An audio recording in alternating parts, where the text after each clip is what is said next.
Sa loob lamang ng 5 taon simula ng manungkulan si Presidente Duterte, aabot na sa halos 30,000 kilometro ng kalsada at halos 6,000 tulay na ang naipagawa ng DPWH sa ilalim ng Build, Build, Build program. Aabot naman sa mahigit 200 airport at halos 500 seaport projects ang natapos ng DOTR.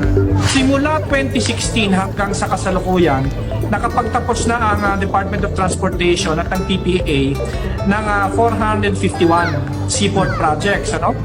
Malaki at maliit ito. Ang pinagmamalaki natin dyan, unang-una yung ating itinayong bagong passenger terminal building sa Cagayan de Oro, na kung saan ay ito ay magagamit ng 3,000 pasahero at any given time.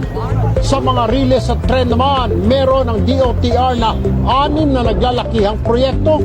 Ito po clearly is Duterte legacy kasi pagka nakita nyo po ito, it has not happened before. Because of Build, Build, Build, Filipinos now spend less time in the road and more time with their families. And I think that's something that we should all be proud of. Nariyan ang subway na kauna-unahan sa bansa. Ang itinuturing na pinakamalaking proyekto ay ang North to South Commuter Rail na magdudugtong sa Central Luzon at Calabarzon. May habang 148 kilometers.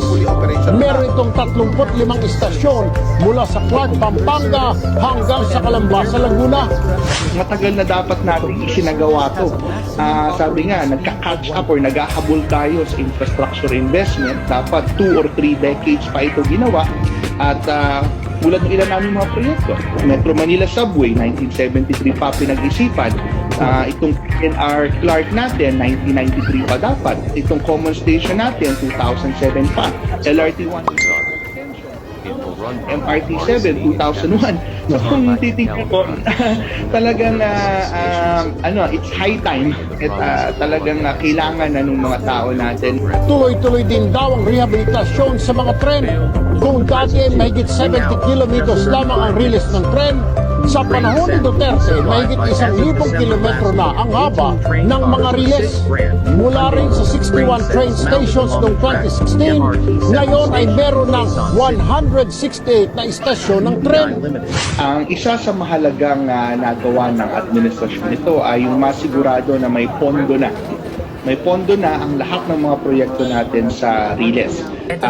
Nagtapos tayo ng 2020, so as of December 2020, ay meron tayong 1.7 trillion.